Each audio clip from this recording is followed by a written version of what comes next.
Okay, so we're going to move on to the next section of notes. So on our TOC, we're going to enter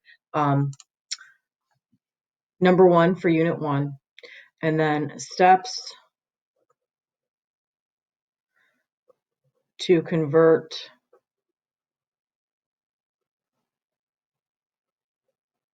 decimals that are terminating decimals to fractions.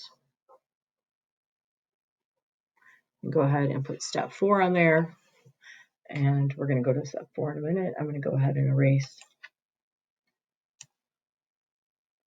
this that kind of showed up on the screen here. So take a minute, make sure that you have your table of contents update. Okay. Now we're going to move to step page 4 in our books. So we should have real numbers, vocab, irrationals, steps to convert fractions to decimals. Page 4.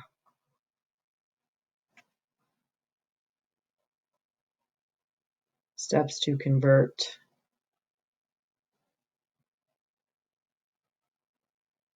decimals that are terminating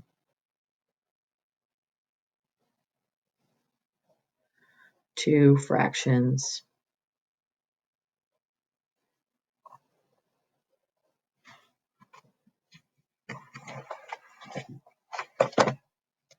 So step number 1,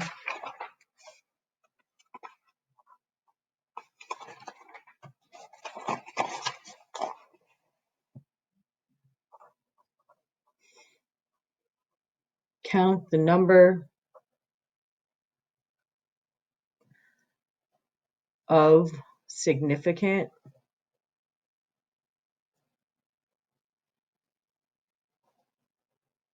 digits after the decimal.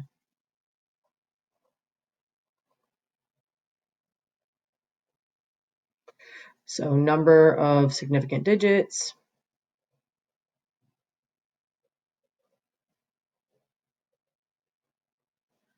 is going to equal number of zeros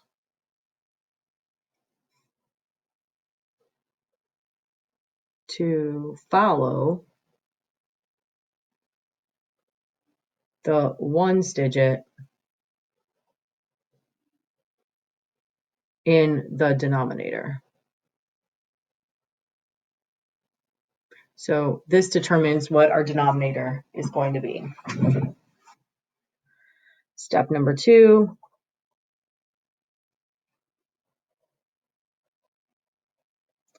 remove the decimal from the numerator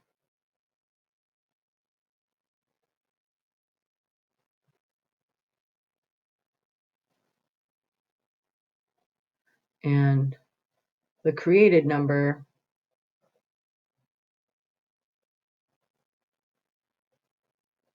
becomes the numerator.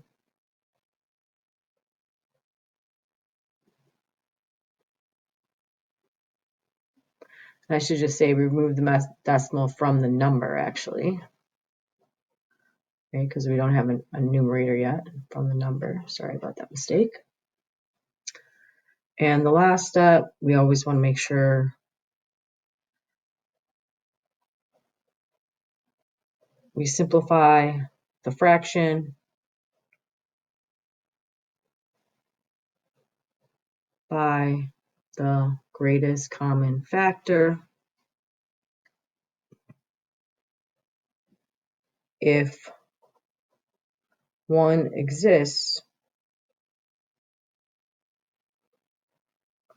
that is greater than the number 1. Okay.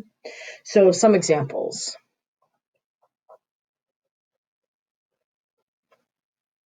If we're given 0.45 or 45/100ths, we can see we have 2 significant digits afterwards.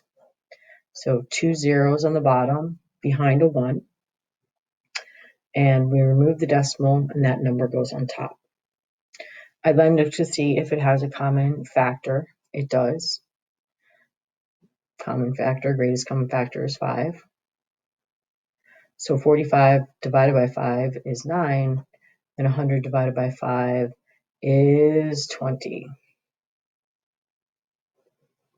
So 9 and 20 do not have any more common factors, so I'm simplified to be 9/20. If I have the number 0.202 or 202 thousandths, so 3 significant digits, this 0 is significant because it's between 2 other digits that are greater than 0. So 3 zeros on the bottom, 1 in front, 202 on the top. Now, it might be hard to discern what is the greatest common factor between these two, so just divide them by what you may know. They're both even numbers, so I'm going to divide by 2. Wind up with 101 over 500. Now, I know 500 has many factors, but 101, well, it's an odd number, so it has to be an odd number that goes into it. 3 doesn't go into it because 1 plus 1 is 2, and it has to be divisible by 3. So if 3 doesn't go into it, that means that 9 is not going to go into it, 6 is not going to go into it, 15 is not going to go into it. If I think of prime numbers, 13, 11, so forth, none of them are going to go into it, so this is going to be my final answer. So that is how we simplify fractions or convert decimals into fractions that are terminating. Next, we're going to move on to the steps to convert decimals that are non-terminating into fractions.